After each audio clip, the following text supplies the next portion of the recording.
serie.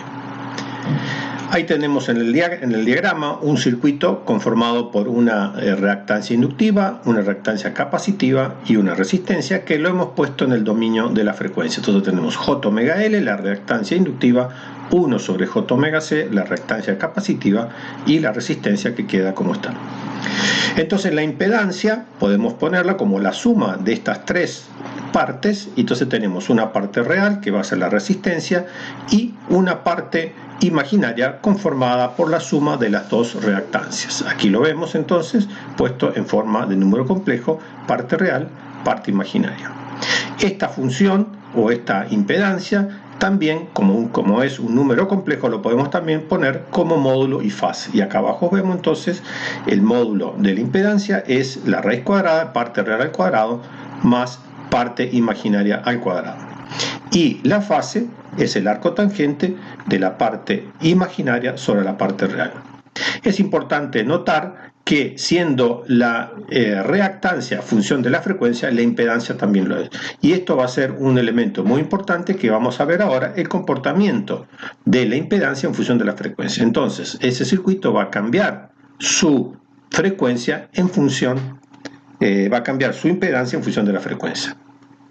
Podemos poner también la admitancia como la inversa de la impedancia, entonces tenemos que poner 1 sobre R más JX, y para poder descomponerlo en parte real y parte imaginaria tenemos que racionalizar, y luego nos queda entonces la parte real conformada por R sobre R cuadrado más X cuadrado, y la parte imaginaria X sobre R cuadrado más X cuadrado. La parte real de la admitancia la vamos a llamar la conductancia G, y la parte imaginaria va a ser la susceptancia B, que están aquí escritas. En este caso, tanto G como B como la admitancia son función de la frecuencia. En este gráfico vemos cuál es la respuesta en frecuencia de la impedancia. Como es un número complejo, dijimos que vamos a tener que representarlo en dos gráficos. El gráfico del módulo y el gráfico de la fase. Aquí entonces tenemos representado en azul cómo queda el módulo de Z en función de la frecuencia. Este eje es frecuencia y este será la amplitud. Bien, entonces acá tenemos el comportamiento de cada uno de los elementos. Vemos, por ejemplo, que la resistencia R, la curva roja, como no varía en función de la frecuencia, es constante. En este caso vale 200 ohm, como hemos puesto acá. La curva verde clara nos está mostrando la variación del módulo de la reactancia inductiva que varía en función de la frecuencia. Y como es omega por L, entonces una recta que es función de omega y L es la pendiente, en este caso vale 150. Así vemos cómo crece la inductancia. Y la capacidad, la impedancia, la reactancia capacitiva, el módulo, vemos que como es 1 sobre omega L, a medida que la frecuencia aumenta, el valor se va haciendo cada vez más pequeño. Entonces, esta curva nos queda representado por tres funcionamientos o tres partes. En la primera parte, para frecuencias bajas, vemos que la impedancia se comporta en forma capacitiva, porque el que domina en la primera parte es la capacidad. En cambio, para frecuencias altas, se va a comportar más como inductivo, como ven, la curva azul va siguiendo la curva verde. Y también hay un punto de corte, por decir así, o un punto de cambio de este comportamiento que se da cuando la reactancia inductiva es igual a la reactancia capacitiva. Entonces vemos que este valor es igual a este valor, y ese define un punto característico, vamos a llamar frecuencia de resonancia omega 0. Para este punto de resonancia omega 0, XL es igual a XC, por lo tanto la reactancia se anulan las partes imaginarias, y como vemos, entonces el módulo Z toma el valor de la resistencia. Esta curva hay que tener en cuenta de que va a variar para cada uno de los circuitos, es decir, si yo cambio R, L o C, esta curva va a seguir teniendo una curva de tipo de U, pero podrá ser así, se va a ver desplazada, y dependiendo de los valores de R y los valores de C que se tomen. Aquí tenemos entonces ahora el comportamiento de la fase. Vemos que la fase al principio se comporta como capacitivo, por eso es que la fase está a menos 90, o sea, atrasa 90 grados, y en el extremo vamos a ver que va a tender a tener un comportamiento inductivo, entonces la fase va a tender a ser más 90 grados, o sea, adelantar 90 grados. Y en el punto que habíamos llamado omega 0, ese punto característico, donde es resistivo puro, la fase es 0.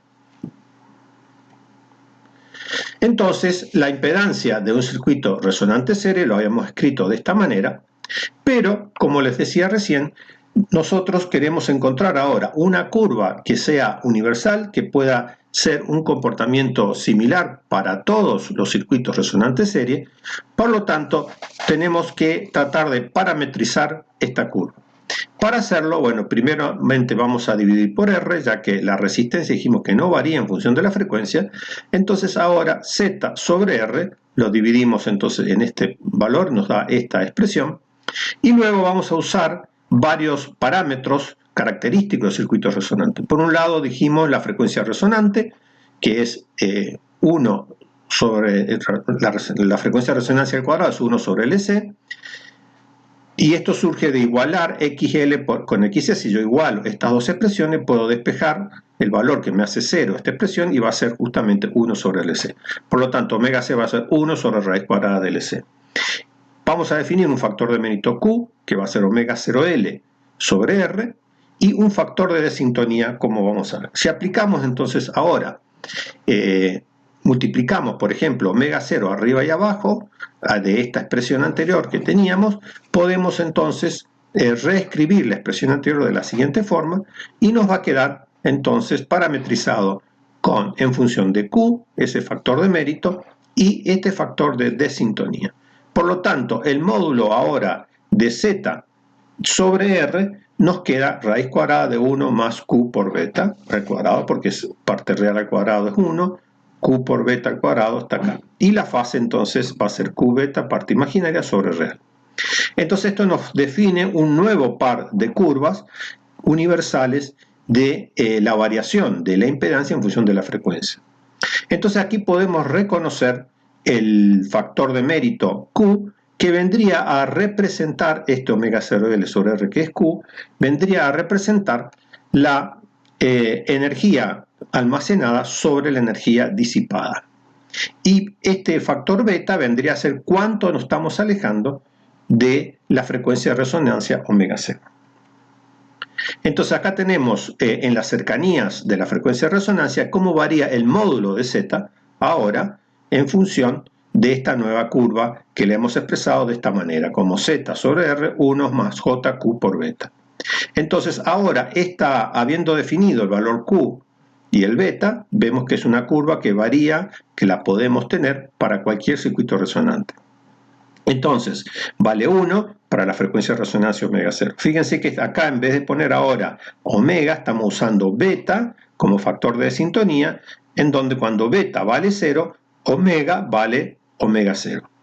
Y entonces quedan definidos entonces nuevamente dos partes. Una parte que es para betas negativos y betas positivos. Del lado de las betas negativos, el comportamiento del circuito es tipo capacitivo. Del lado positivo de las betas, el comportamiento del circuito va a ser inductivo. Y para omega 0, para beta igual a 0, que corresponde al factor omega 0, el comportamiento del circuito es puramente resistivo. Como ven, Z es 1, porque en este caso este cociente nos va a dar 1. Y aquí tenemos entonces nuevamente la fase ahora representada por esta curva, que es, nuevamente dijimos, va a ser tendiente a los menos 90 grados, o sea, trazo de 90 grados, que es la parte capacitiva, varía en forma de S, porque es típico de las funciones de arco tangente, y va a tender a más 90 para la parte inductiva. Y en el centro, que representa la frecuencia de resonancia, tenemos el valor de la fase es 0, como vimos antes. Entonces hemos podido construir una curva universal de resonancia de módulo y fase.